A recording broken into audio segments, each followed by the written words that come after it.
Welcome back, everyone. Mike Krick is with us today. He's the president of LoRa. We're talking a little bit about UFOs and the military, which is actually a very interesting topic to talk about. First of all, you sent me a couple pictures, and it shows this MiG, and it shows what somebody saw flying around, but explain when this was and what happened.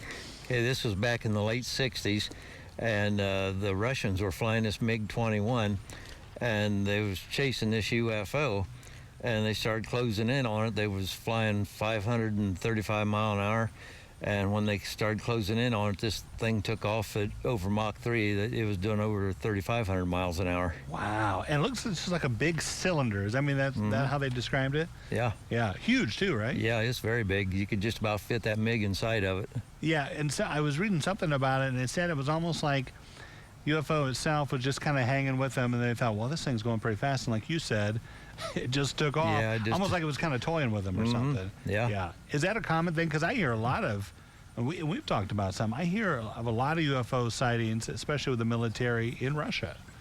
Yeah, they apparently they shot one down quite some time ago. Really? They say they did anyway. Yeah, we don't know where it's at, huh? Don't know anything about it. It's from Russia. We probably will never find out, no.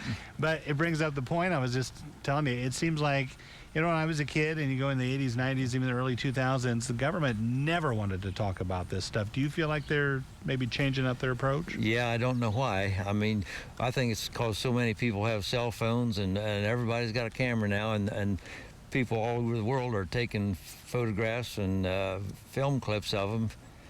So yeah, it's kind of hard for them to deny it now. Well, and it used to be, it was a weather balloon or swamp gas, and like you say, if you've got 78 different pictures of from people around the world, it's kind of hard to, you got to come up with something, I would think. The oldest photograph of a UFO, it was taken clear back in the 1870s.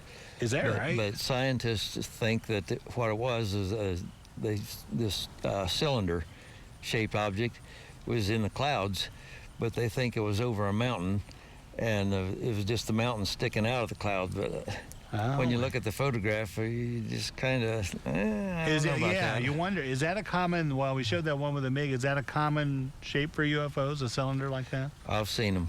Yeah, you've seen them around. And well, it always scares me because you live in Spencerville like I do. Is that the area you saw them? No, it was out there by the tank plant. Okay. Something that made, any idea how big it was? It was huge. This thing looked like a battleship sitting up there in the sky. Is that right? Just floating around. It was just sitting there, and then it started, front end of it just started, well, I don't know if the front end or the back end, but it started fishtailing, and when it did, it just started becoming transparent, and it vanished.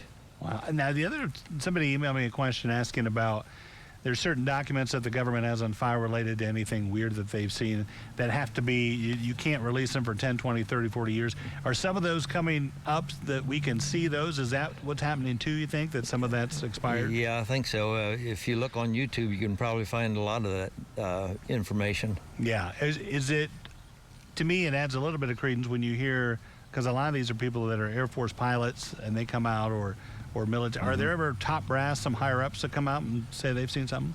I haven't heard of any, but pilots are, pretty good witnesses. Yeah, well, and that's interesting to hear, especially when they radio back, where you'll see something fly past the wing and then they describe it. It's like, I got to believe them at the time, because they've seen something weird right then. Yeah. There's a real good program on the Travel Channel now. It's called